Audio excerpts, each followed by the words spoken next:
Hello and welcome to Mediumship Matters with me, Hannah McIntyre. How are you doing? I wanted to talk to you today about obstacles in our paths. And I've got a sort of rough idea of how this is going to go, and then we'll see, because if there's anything I'm good at, it's a crazy tangent, and we'll probably end up talking about monkey mediumship or something completely random. But that's where I'm intending to start, at least. So when you are receiving information from spirit, why do you think sometimes that you don't get evidence that is expected when you're doing evidential? Why do you think that sometimes when you're seeking an answer for something, you can't find it? How do we believe that that opening up to spirit to that information works? And it's an interesting thing to really think about, and really important to think about if you are working as a medium. Because I find that a lot of people like to kind of take the human out of the mediumship. I think that's why I upset so many people when I was talking about trance, because they built a whole identity over the fact that spirit came in and took over their entire body and they had no memory of any of it, and this, that and the other. And then there's some upstarts saying, well, actually, do they? Do they? Or are you still present a bit? And you're over-egging the mix. And I think in mediumship, there's a lot to do with us. So let's take a scenario here to begin with of doing evidential mediumship. You're working with a spirit. Do you believe that that spirit is giving you information piece by piece by piece? Or do you believe that you are opening up to information that is already there in stages? And we don't really know, do we? We don't know for sure. We can only surmise. And that's the thing about mediumship. The more answers you have, the more questions you have. But we know that there's something going on there where there seems to be a necessary process we have to go through of unfolding to the information from that spirit, whether it is us unfolding to that information or the spirit unfolding to that information. So when a spirit comes to communicate with us, are they holding back, or are they giving us everything that we are open to receiving? And I am inclined at this period of time to believe it's the latter. I think that spirit aren't there going, I'll give you this and nothing more. I'll give you this but nothing more. It's us limiting ourselves because of the anxiety, the pressure, the surrender that is required to do mediumship. So I believe that everything that spirit knows about the life they're representing is there and ready, and it's just a case of us opening up to that information to receive it. And it's the same with when you're asking questions and guidance of your guides. Because I used to think that my guides were giving me just the next stage of information to keep me going. But now I wonder if I could only open up to the next stage of information because of a limit in me. Now, what I mean by this is, so often people have a dream and they want to know how to achieve that dream. And spirit always show it to me like a mountain. And the thing with climbing a mountain is you have to do it in stages. You can't just arrive at the top of the mountain. You have to climb part of the way up. Rest, acclimatise, climb part of the way up. Rest, acclimatise. You have to take a moment, take a beat. Have a rest, recharge your batteries, all of those things. And yet so many of us want spirit to give us everything that we need to get to the top of the mountain in one go, which would be too much information. But is it spirit holding back that information? Or is it us, our awareness, holding back from that space? I remember somebody telling me that they could see me doing platform when I was first in a circle. And at the time, I said, I didn't know what platform was, so I had to ask. And then when they said it's demonstrating mediumship to an audience, I said, absolutely no way. I have crippling stage fright. There's no way that's going to happen. It's not part of my path. And they went, oh, and looked really disheartened. But of course, I do demonstrate regularly to audiences. It's one of my favourite things to do. And in that, was it just that I needed to hear, you're going to be on platform one day, and that was enough, and so Spirit just gave that message?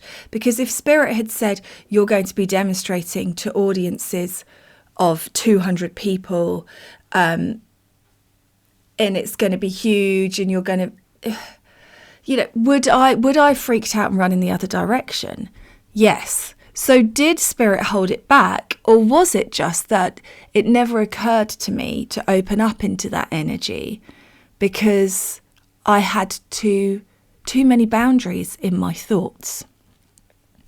Because I believe that you can only receive from a spirit that which you know of.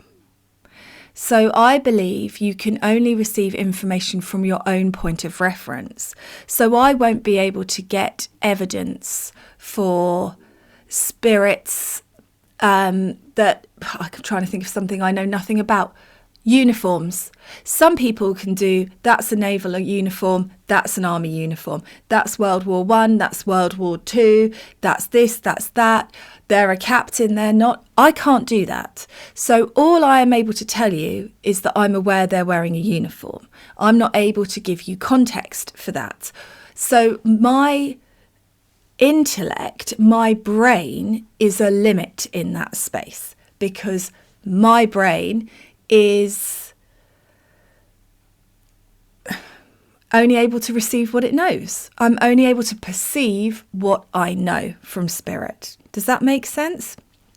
So we know that that's how mediumship works.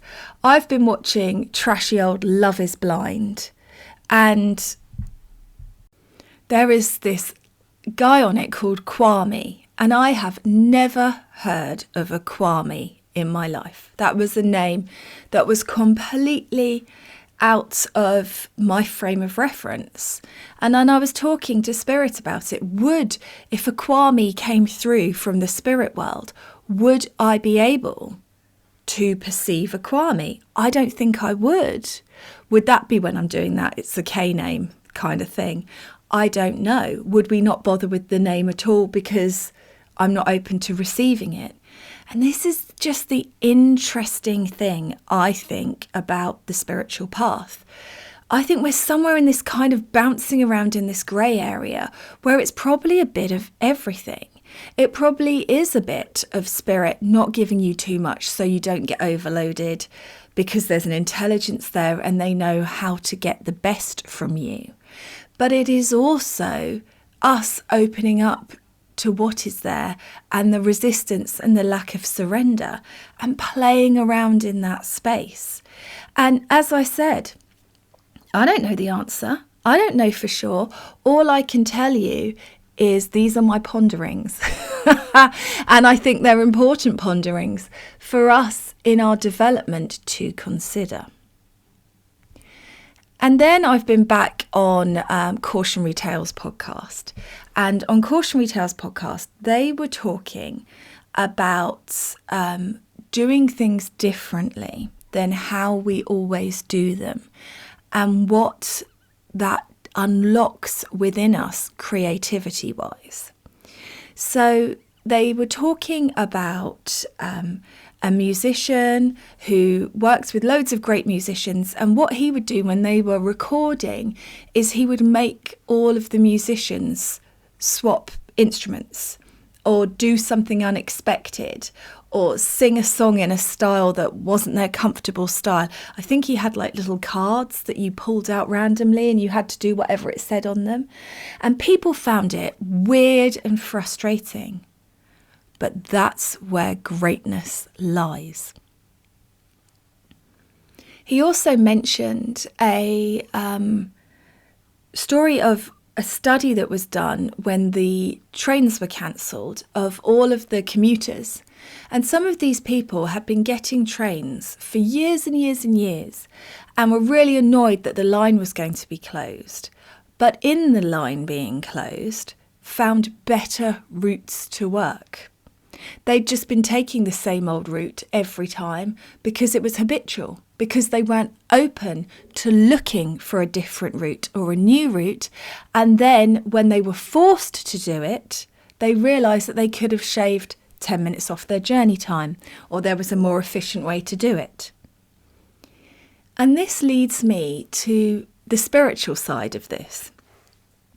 Because I know we talk about blocks in our paths as being lessons, things that we need to learn from, things that we need to understand, tests from I see a lot of things about tests from the universe. Have I learnt this lesson yet?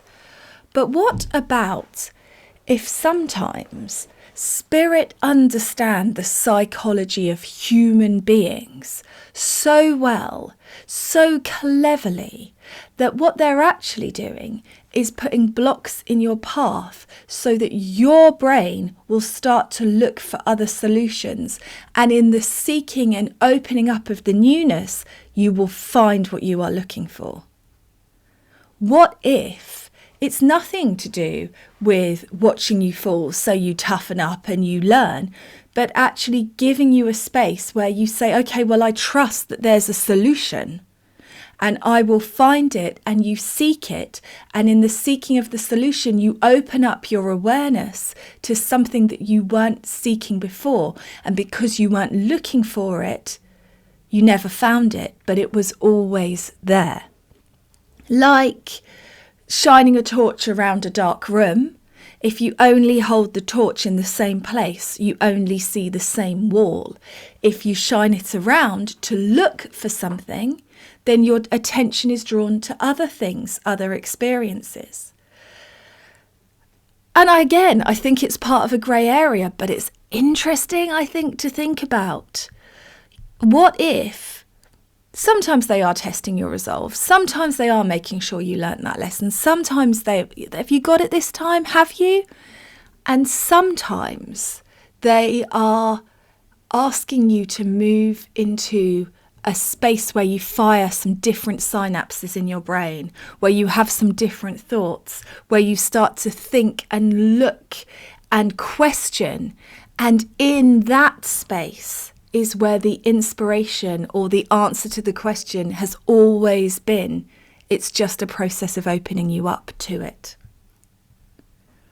Are spirit holding back things that you are asking for because you're not ready for it yet, because you're not good enough, because you need to do more integration? Or are they doing it purely because they can't get the message through to you because it's too far out of your realm of understanding? It's too far beyond your expectations, and so you wouldn't be able to receive it anyway. And it's just so fascinating to think about, I think. Yeah, so I've been playing around in that space because it does make you look at things really differently. And it does make you wonder how much of this stuff that we are desperate, Spirit, don't give me the answer. Why aren't Spirit giving me the answer? And the answer is there, and they are trying to give it to you, but you're just not open to receiving it. How many amazing things are we missing because of this? I just wonder.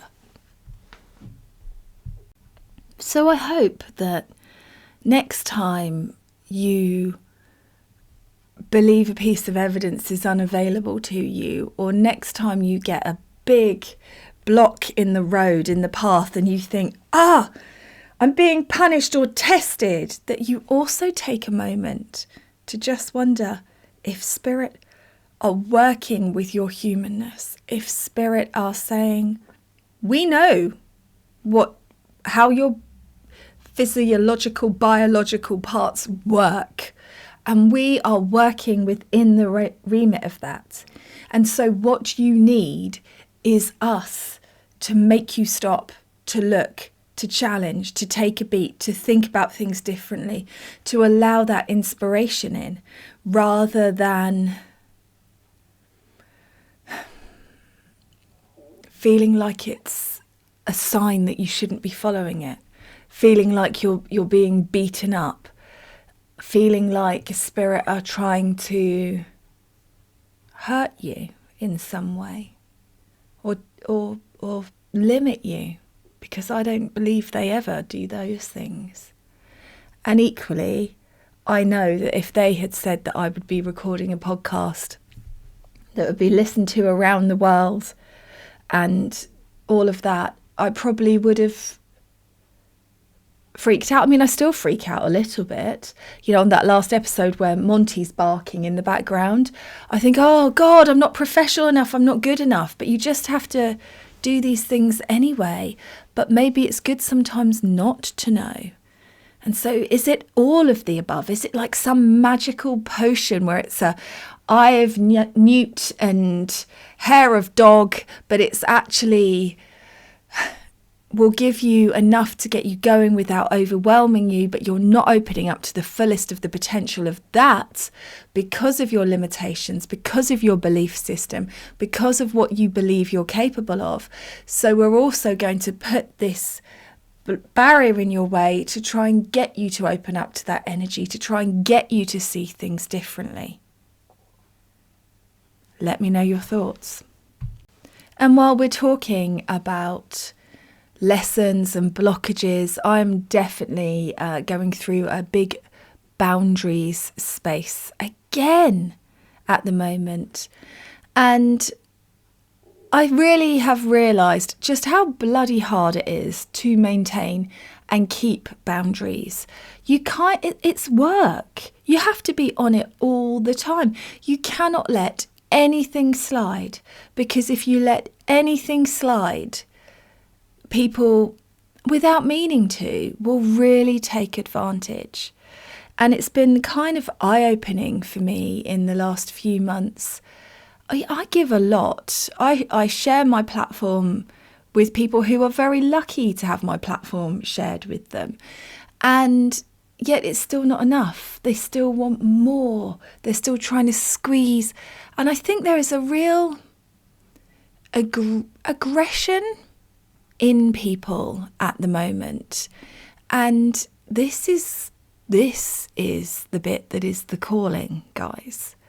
Because if we are in this space where we are saying that we are light workers and we are implying that we work with the highest vibrations, then we have a duty of care in that space to be mindful of other people and mindful of our own actions. And here's the thing, if you're not aware that you're doing things, then spirit can't make you aware of it, because it's your brain. It has to be a human boundary that you come up against that you don't like. It has to be me putting in boundaries and not taking it personally. But I really feel that across the board, humanity is changing. And I know there's all this talk about us ascending, and as you know, I'm a bit on the fence with humanity's ascension and all of that jazz. Sounds exciting, but equally, ascension aside, I don't feel like we've grown in the way that we would if that was part of the journey of this simulation. If this simulation was about learning and getting better, then we wouldn't be basically repeating stuff from the Second World War right now on the planet, would we? It wouldn't be happening. So I don't know. But we have got to hold our light, I think more now than ever, because people are changing. And I'm really noticing it on the road. I don't know if you are too, but people are so aggressive. They're driving like it's an emergency all the time.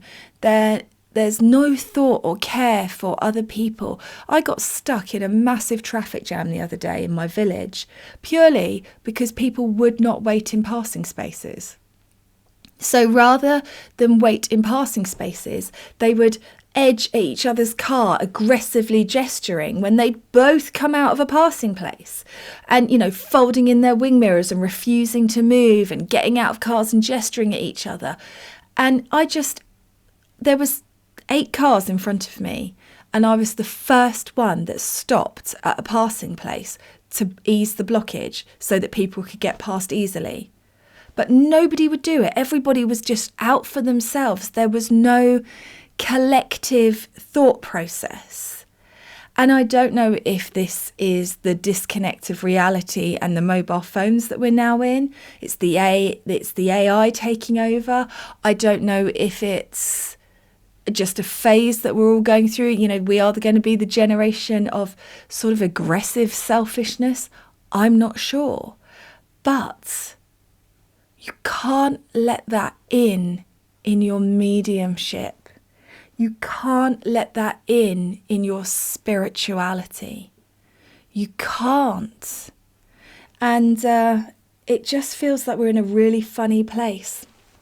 A friend of mine is doing a retreat day with a couple of friends of hers, and she was really excited about it. And there's this reasonably new venue in our local area that's opened up. Looks really beautiful. The aesthetic is amazing. They put way more effort than I do into making things look really beautiful and really magical. Shout out to the branding team. But my friend booked with them, and the owner said, "Oh, tell me about your day. What are you doing?" And they told her they were all excited. They'd got the booking. It was all confirmed. They'd paid their money. Good times.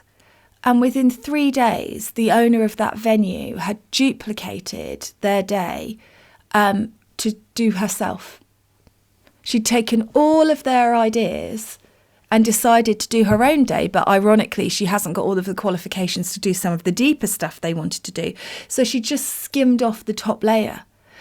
And that is such a lack of foresight, because that is coming from a lack aggression.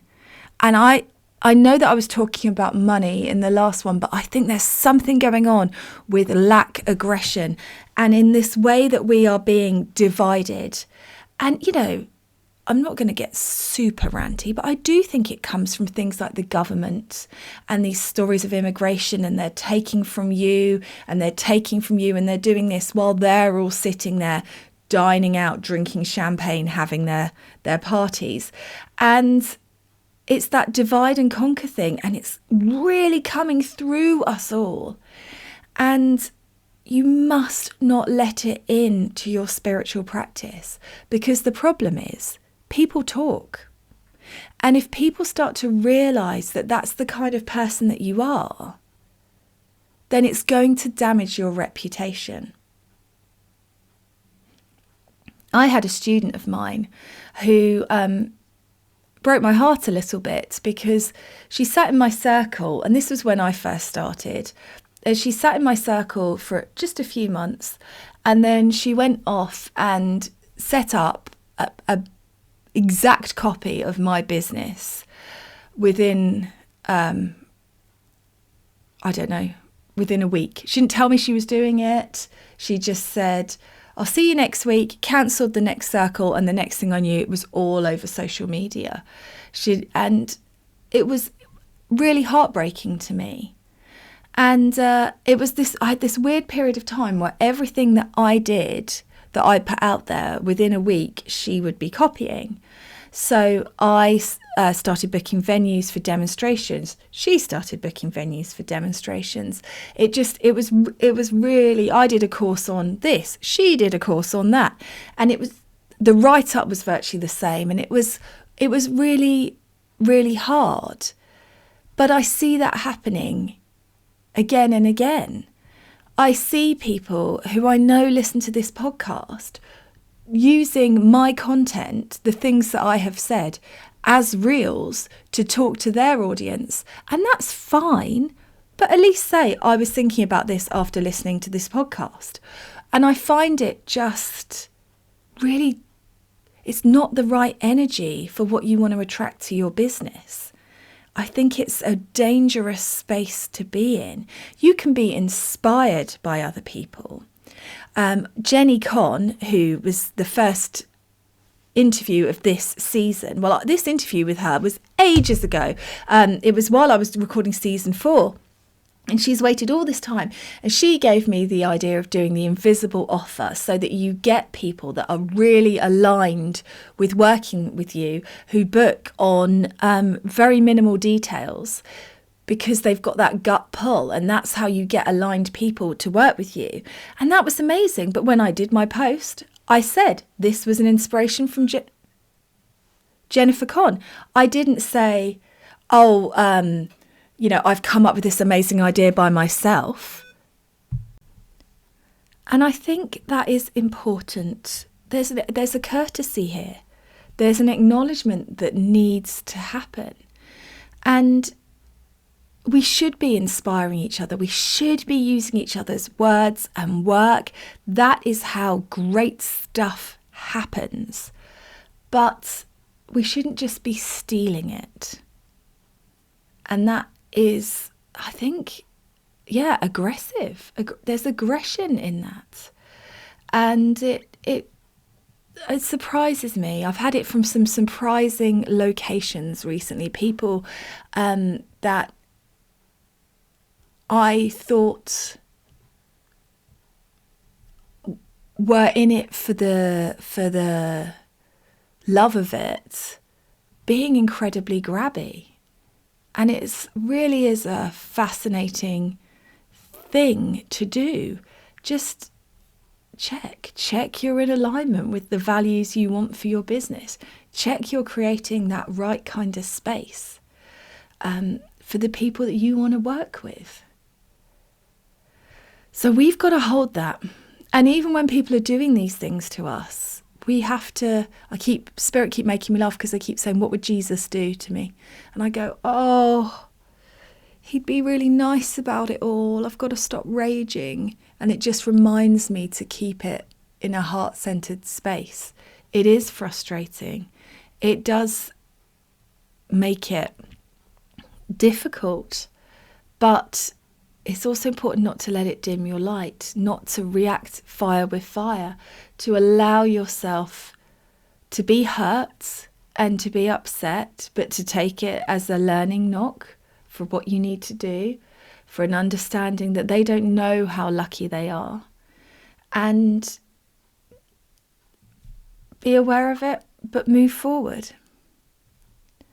And that is our job. And it's not just about spiritual work. This is about everything. This is about your interactions in the world. I got elbowed out of the way by somebody in TK Maxx the other day because I went, ooh, at a t-shirt as I pulled it out, and they wanted to see what it was. And they physically moved me. And I went, oh, excuse me. I said, it's all right, you can have it. I didn't like it anyway. It wasn't what I thought it was. But where is that coming from? That, kind of energy. And we have to be above that, not in it. We have to not let it change us. We have to not let it stop us. We have to hold that space of a light worker. And that's what I think being a light worker is. It's not letting your light be dimmed. It's holding a different perspective, even though it hurts, even though you get damaged by it, even though people don't appreciate it. You do it because it's right. That's why you do it. And I don't think it's as much to do with sharing meaningful quotes from Buddha and namasteing everybody and all of those kind of things. They're the fine bits to do if that's your jam. But actually, being a light worker is about holding the light in the dark. That is your job. And that's a tough one. And I think for me, it's just particular, I expect muggles to elbow me for a t-shirt and TK Maxx. I expect muggles to force their way out of a passing place because they're more important than everybody else in the world. I think it's always a surprise to me when it comes from spiritual people. And I was talking to gorgeous Jennifer Fezio about it the other day, and she just said to me, this is the inner work. And she's completely right. It doesn't matter how much mediumship development you do. You need to be doing 10 times the amount of inner work.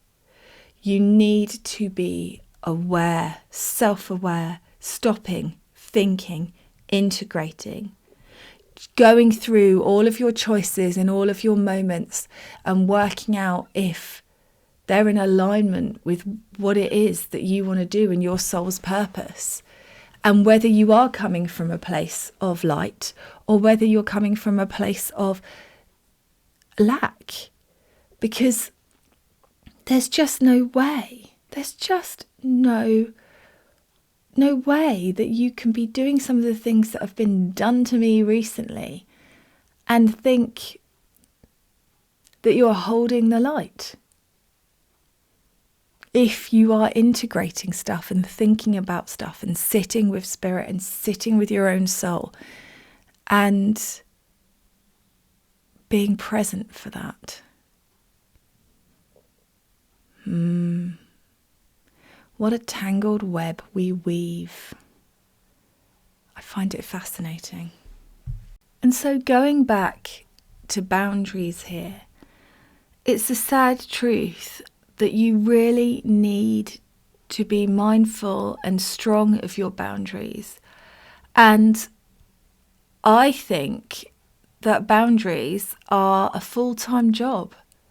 You need to be taking a moment and recognizing where you're just letting someone get away with something because it's easier and more comfortable, or you don't want to sound like a nag, or you don't want to make a fuss about that because people won't like you. And actually you're not getting what you deserve from people. And I think it's hard, isn't it? Because we want to be liked. We want people to like us. We want people to feel like we're approachable and I don't know. You just get to a point where you've given so much and people are still wanting more and more and more, and you realise that it was your fault. It's your fault that they feel like they can take more because you didn't say anything the first time and you didn't say anything the second time, and now it's just got bigger every time. And that's the problem with boundaries. Whether it's family, work colleagues, friends, it's always the same theme. You let it slip, the lesson comes. And in that space, I don't think that we can say that the lesson came from spirit at all, can we? Because if you already know what you should be doing and you're not doing it, then who's at fault there? When the shit hits the fan, it's not spirit sending you a lesson. It's not spirit sending you an obstacle. It's you not doing what you need to do to maintain those boundaries. It's you not stopping it before it gets a running jump. And that bloody sucks. I don't want to be doing this work all the time. It's really hard to maintain that space when you're a people pleaser, and also it's boring. That's the problem. It's boring.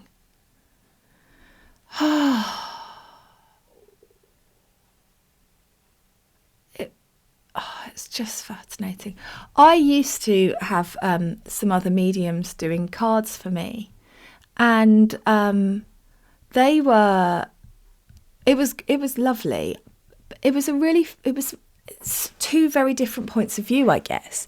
So I guess from the medium's point of view, I was getting 20%, 25% of their, maybe not even that much, of their reading value. So I was earning from their hard work, which was true. From my point of view, I could see all the gaps in their calendars and I wanted to fill them. So I was taking all the money that I'd earned from them and adding my own money to it from my own readings and advertising to try and get them sold out. And so from my point of view, they should have been incredibly grateful because I was paying for them to get clients. From their point of view, they probably thought they were paying me. And that's the interesting thing about boundaries and barriers, isn't it? It's the interesting thing.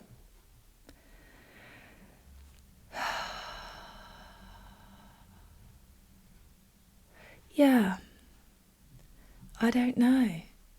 And Aaron, my admin, said something that really cracked me up the other day. We were emailing about something, and someone we were dealing with wanted some extra money for something.